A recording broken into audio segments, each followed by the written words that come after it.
I hadn't stepped foot on that farm in almost 8 months. After my father passed away, I needed time. The land had been in our family for over 100 years. Every fence post, every barn beam, every acre of soil carried our name. So when I finally drove back down that long dirt road, I expected silence. Open fields. The old red barn leaning slightly to the left like always. Instead, I saw a brand new wooden sign near the entrance. HOA Community Agricultural Zone, private property. I actually laughed at first. I thought it was some kind of mistake. My family farm was never part of any HOA. It sat just outside town limits, grandfathered into old agricultural zoning laws. But then I saw something that made my stomach drop. There were cars parked near the barn. SUVs. A white pickup truck with an HOA logo on the door. People were walking around my land, measuring, pointing, inspecting. And standing near the barn was Karen. Same Karen who recently became president of the newly formed Riverside Heritage HOA. A woman who moved into the new housing development built half a mile away just last year. She spotted me getting out of my truck. "Oh," she said, surprised but quickly recovering her composure. "You're back. What is this?" I asked, pointing at the sign. "This property has been incorporated into the HOA's Extended Land Development Plan," she said confidently. It was marked as inactive agricultural land. Inactive? I almost laughed. "It's private property." She folded her arms. "Not according to the county map revisions. The land was flagged during rezoning. Since no active residence was recorded here for months, it was absorbed into the community development project." Absorbed? Like it was nothing. "You can't just absorb 100 acres of private farmland," I said. Karen pulled out a folder. She showed me printed zoning documents, HOA board approval letters, and a proposed community garden and event space plan, right on top of my fields. "You should have monitored your property," she said coldly. "Abandoned land gets reassigned." Abandoned? My father built that barn with his own hands. My grandfather dug the first irrigation trench. And this woman called it abandoned. I walked straight past her toward the barn. The locks had been changed. Inside they had started clearing equipment. My tractor was moved. My tools were stacked in a corner. They were preparing to take over. Karen called after me, "You can contest it, of course." But the HOA already invested money into development planning. That's when I realized something. She wasn't unsure. She was confident. Too confident. Which meant she believed she had legal backing. But she didn't know one thing. Before my father passed, he transferred the land fully into my name through a protected agricultural trust, specifically to prevent zoning absorption. And I still had every original document. I looked at her and said calmly, "You might want to double-check your records." For the first time, her smile faded slightly. And that's when the real fight began. When I left the farm that day, I didn't go home.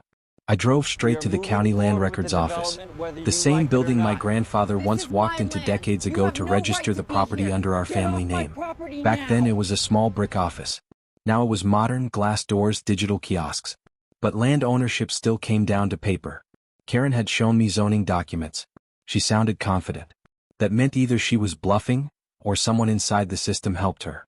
I requested the full land file history for our farm. The clerk typed for a while, then frowned. "Sir, there was a zoning amendment request submitted 4 months ago." My chest tightened. "By who?" She rotated the monitor slightly. The applicant listed was Riverside Heritage Development Committee. That wasn't even the HOA's official name. It was a subcommittee formed for land expansion initiatives. Karen had created a special committee. The request claimed the land was inactive agricultural property with no active residents, eligible for community integration under Section 14C. But that section only applied to tax-defaulted land. We had never missed a tax payment. Not once in 100 years. I requested tax history proof. But every year. On time. Then I requested ownership status. My name. Active. Protected Agricultural Trust. So how did rezoning move forward? The clerk lowered her voice. "Sir, there's a provisional approval stamp here.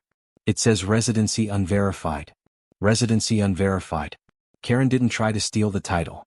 She tried to exploit a loophole. She argued that since no one was physically living on the farm for months, it qualified as inactive land for zoning integration. That was aggressive, but still reversible. Until I saw the next page. A temporary access permit had been granted to the HOA for survey and planning. Signed digitally.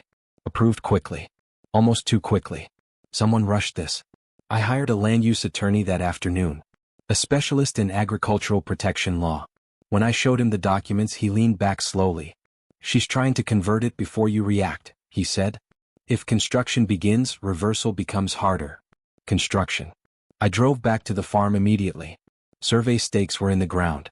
Bright orange markers cutting across my wheat field. Spray paint lines on soil my father once plowed. Karen was there again. This time with 2 contractors. "You move fast," I said. "We have community backing," she replied smoothly. The HOA voted overwhelmingly. "We're building shared greenhouses, event space, maybe a seasonal farmer's market. It will increase property values." "This isn't HOA land." "It will be," she said calmly. That confidence again. I walked to one of the surveyors. "Did you verify ownership before staking?" He shrugged. "We were given permit clearance." Permit clearance? That meant county authorization. My lawyer filed an emergency injunction the same evening to halt development activity pending ownership confirmation. But legal filings don't stop ambition overnight. 3 days later, I received a certified letter. The HOA had formally notified me that I was obstructing community development and could face penalties if I interfered with approved zoning integration. They were threatening me, on my own farm. That's when I realized this wasn't just paperwork manipulation. Karen genuinely believed she could pressure me into giving up. Maybe she thought I couldn't afford a long legal fight. Maybe she assumed I'd sell to avoid stress. But she underestimated one thing. This wasn't just land. This was bloodline. I returned again at sunrise the next morning. Fog rolled across the fields. And in the distance I saw something that made my heart pound. Heavy equipment. A bulldozer. They weren't just planning anymore. They were preparing to break ground. I walked straight toward Karen. "You break soil on this land," I said quietly, "and you'll regret it." She smiled slightly. "Show me proof I can't." I pulled out a thick leather folder from my truck. The original agricultural trust deed. Signed by my father. Stamp. Protected status under State Agricultural Preservation Act. Her expression changed for the first time. Just a flicker. "You should have checked for trust protection," I said. The contractors stepped back. One of them muttered, "We didn't see that in the zoning file." Exactly. The zoning file was incomplete.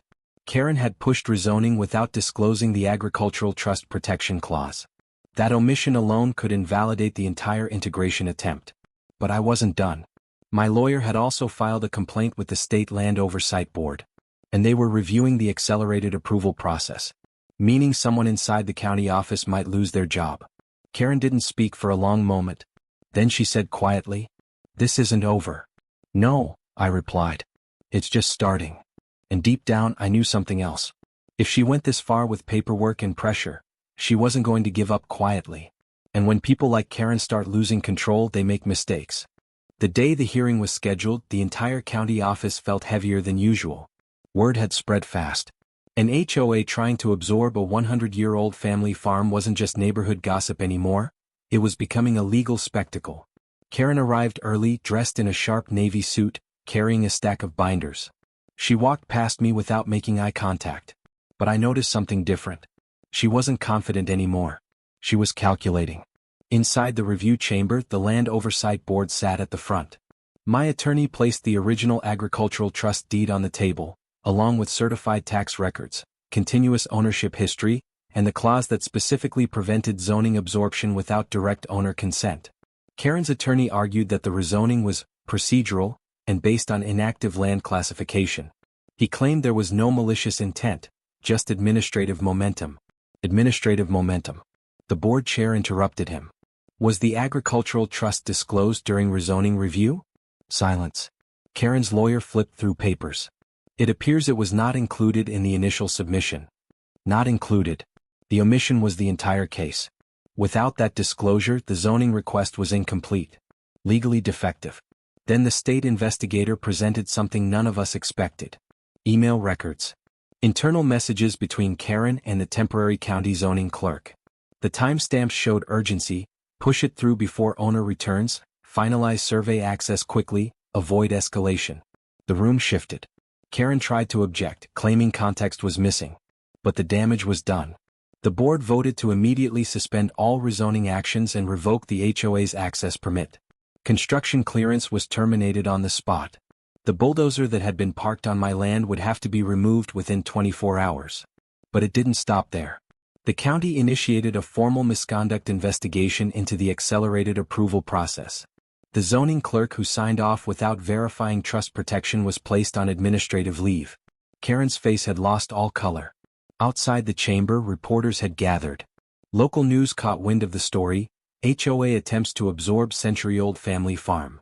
Cameras pointed at us as we walked out.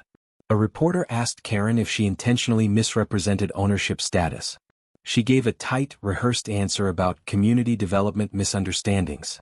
But neighbors from her own HOA were standing behind the cameras, watching, whispering. Within a week, emergency HOA elections were called. Residents demanded accountability. Financial records were reviewed. It turned out development funds had already been collected from homeowners for the farm project. Tens of thousands of dollars. And now the project was dead. At the special HOA meeting, the same people who once applauded her vision voted her out. Unanimously. She didn't argue this time. She didn't fight. She simply gathered her binder and left the room while neighbors avoided eye contact. The bulldozer left my field 2 days later. Survey stakes were pulled out one by one. The orange paint markings faded with the next rainstorm.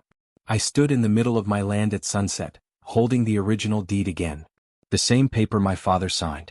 The same document my grandfather once protected during a drought when banks tried to pressure him.